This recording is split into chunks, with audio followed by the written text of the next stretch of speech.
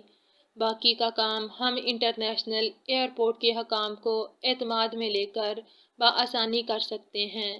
وہ انہیں رپورٹ کا خلاصہ سنا رہا تھا۔ "Well done, Tiger. Your teams are really hard-working. And your student, Captain Neelam, she made me wonder." شاباش ٹائیگر، تمہارا عملہ بہت محنتی ہے، اور تمہاری شاگرد کیپٹن نیلم، اس نے مجھے حیرت زدہ کر دیا۔ منہاج کا دماغ خراب ہو گیا، اپنے سے 13 سال چھوٹی لڑکی پر عاشق ہوا پڑا ہے۔ مجنوں رومیو کے سارے ریکارڈ توڑے گا، اس کے لیے جان دے گا، دہشت گردی اسمگلنگ چھوڑ دے گا۔ فلم کی شوٹنگ چل رہی ہے نا یہاں؟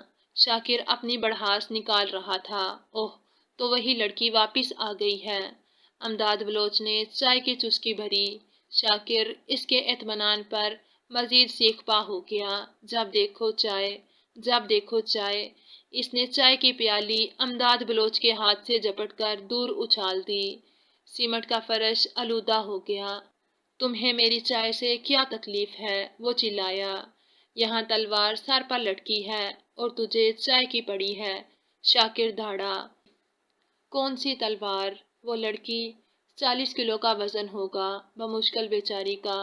ایک دن سانپ چھوڑ دیا اس پر، اگلے دن خود بھاگ جائے گی، یا پھر اس کے سامنے 3-4 بندے مار دے۔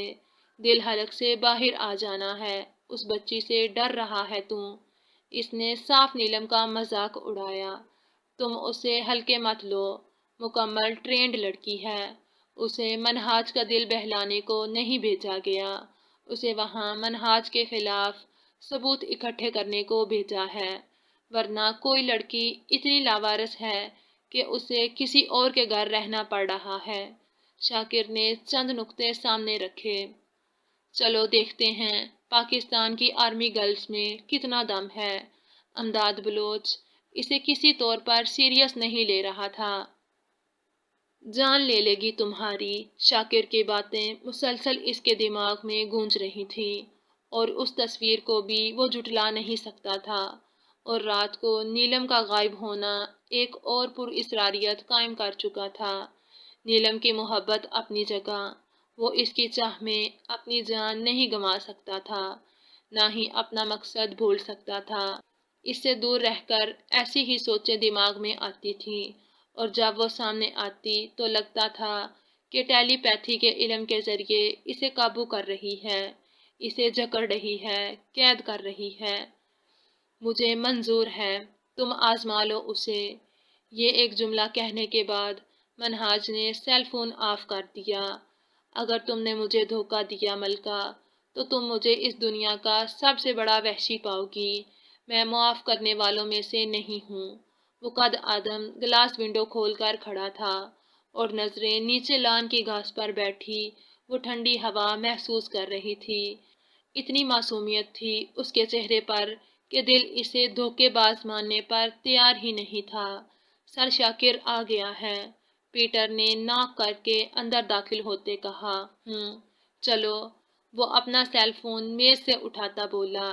اگلے 5 منٹ میں وہ نیچے ہال میں تھا، جہاں شاکر پہلے سے موجود تھا۔ "ملکہ اٹھو، اندر چلو، شام ہو رہی ہے۔" منہاج نے اس کے قریب ٹھہرتے کہا۔ شاکر نے اپنے ساتھ موجود بندے کو اشارہ کیا تو اس نے ایک بڑی سی چادر میں لپیٹا سانپ دروازے اور لان کے درمیانی راہ پر ڈال دیا، جہاں سے نیلم کو گزرنا تھا۔ چادر سے آزاد ہوتے ہی سانپ پنکھ پھیلائے کھڑا ہو چکا تھا، سیاہ رنگ کا سانپ جس کے اوپر پیلے رنگ کے دھبے تھے۔ چمکتا جسم سانپ جیسے شکار کے لیے تیار تھا۔ اب پتہ چلے گا کہ اندھا کون ہے، کس کی دنیا بے رنگ ہے۔ یہ سانپ سارے رنگ واپس لے آئے گا۔ شاکر دل ہی دل میں ہنس دیا۔ نیلم اپنی جگہ چھوڑ کر کھڑی ہو چکی تھی۔ اس کی واچ میں لگا کیمرہ راہداری کو کور کر رہا تھا۔ میجر آس کے لیپ ٹاپ کی اسکرین پر وہ سانپ صاف نظر آ رہا تھا۔ کیپٹن نیلم وہ منہ پر ہاتھ پھیرتا اس طرح بھی انداز میں کھڑا ہو چکا تھا۔ وہ سب شاکر کی چال ہے، آپ گھبرائیں مت۔ وہ بول رہا تھا جبکہ یہ سب نیلم کے ساتھ ہو رہا تھا۔ میجر آس ان سب سے گزر چکا تھا۔ وہ اس کا خوف اپنے اندر محسوس کر رہا تھا۔ ٹائیگر سر، اب کیا ہوگا اگر سانپ نے؟ کیپٹن حمزہ اسکرین پر دیکھ رہا تھا۔ Can you please shut up for a minute? Major Aas گرایا۔ اس کی آنکھیں سرخ ہو رہی تھیں۔ میجر آس کو لگتا ہے کہ ہم کچھ نہیں کر سکتے۔ اس کا جنونی انداز ایک بار پھر لوٹ آیا تھا۔ زیادہ سے زیادہ کیا ہوگا؟ مر جائیں گے۔ اگر نہ گزرے تو یہ مار دیں گے، مرنا تو ہے ہی۔ میجر آس صحیح کہتے ہیں، یہ بچوں کا کھیل نہیں ہے۔ میجر آس سے ایک تھپڑ کا بدلہ لینے کو، انہیں زچ کرنے کو، ہم نے وہ پیپر سائن کر دیے تھے، اور آج سارا نقصان کس کا ہو رہا ہے؟ صرف ہمارا۔ کیا آخری وقت میں ہم بابا آپی کو نہیں مل سکیں گے؟ کاش کہیں سے دادو آ جائیں اور کہیں نیلم اٹھ جا، فجر ادا کر لے، کاش یہ خواب ہو۔ اس نے سوچا، مگر حقیقت سامنے تھی۔ وہ جو قرآنی آیات یاد تھی، ان کا ورد کرتی وہ ہاتھ سے ٹٹولتی راہداری سے گزرنے لگی۔ دھیان سے سیدھے جاؤ۔ پیچھے سے منہاج کی آواز آئی۔ وہ قدم اٹھا رہی تھی، سانپ اچھل رہا تھا۔ ستم تو یہ تھا کہ وہ آنکھ بھی نہیں میچ سکتی تھی، نہ چہرے کا رنگ بدلنے دینا تھا۔ دوسری جانب میجر آس اور کیپٹن حمزہ کی بھی سانسیں رک چکی تھیں۔ بالکل بالشت بھر کا فاصلہ تھا۔ سانپ اگر رینگنا شروع کر دیتا تو نیلم کا پیر سب سے پہلے اس کی زمین بنتا۔ شاکر نے کہا تھا سانپ زہریلا نہیں ہے۔ تبھی منہاج خوش کھڑا تھا، مگر شاکر کے چہرے کی شیطانی چمک اسے کھٹک رہی تھی۔ اس سے پہلے کہ یہ بالشت بھر کا فاصلہ بھی سمٹتا، ایم ایس نے اسے بازو سے پکڑ کر اپنی جانب کھینچ لیا۔ شاکر کی مسکراہٹ سمٹ گئی تھی۔ کیا ہوا؟ وہ ہاتھ سے اس کا کوٹ اور پھر گردن محسوس کرتی پوچھ رہی تھی۔ کچھ نہیں، سامنے دیوار تھی۔ منہاج کی آواز بہت کوشش کے باوجود بھی کانپ گئی تھی۔ تم نے کہا تھا تم ہمارے لیے کسی گورننس کا انتظام کرو گے، تم نے نہیں کیا۔ اتنے دروازے ہیں تمہارے گھر میں، ہم ان سے ٹکرا ٹکرا کر ہی مر جائیں گے۔ وہ عام سے لہجے میں ہی کہتی شکوے کر رہی تھی۔ میں تمہیں مرنے نہیں دوں گا۔ وہ کہہ اس سے رہا تھا، مگر دیکھ شاکر کو رہا تھا۔ چلو، وہ اسے لے کر جا چکا تھا۔ شاکر نے سانپ کو زہر بھری نظروں سے دیکھا تھا۔ میجر آس اور کیپٹن حمزہ نے سکون کی سانس بھری اور اپنے پسینے سے تر چہرے صاف کیے۔ دونوں نے شکرانے کے نوافل پڑھنے کا خود سے عہد باندھ لیا تھا۔ میورک نے ایم ایس پلازا میں ایک ہفتے بعد انٹری دی تھی۔ افق پر سیاہی پھیلی تھی جب وہ ڈارک گرے شرٹ اور خاکی پینٹ میں ایک ہاتھ میں چابی لہراتا اور دوسرے میں بیگ تھامے اندر آیا۔ اس نے اپنی پینٹ کی پچھلی جیب سے اپنے روم کی کیز برآمد کی اور لفٹ سے اوپر چلا آیا۔ وہ ابھی اپنے کمرے میں داخل ہو رہا تھا جب اسے اندر کسی ڈرا کو کھولنے بند کرنے کی آواز آتی محسوس ہوئی۔ اس نے اپنی پسٹل نکال لی اور چیل کی طرح نگاہ پورے کمرے میں دوڑائی۔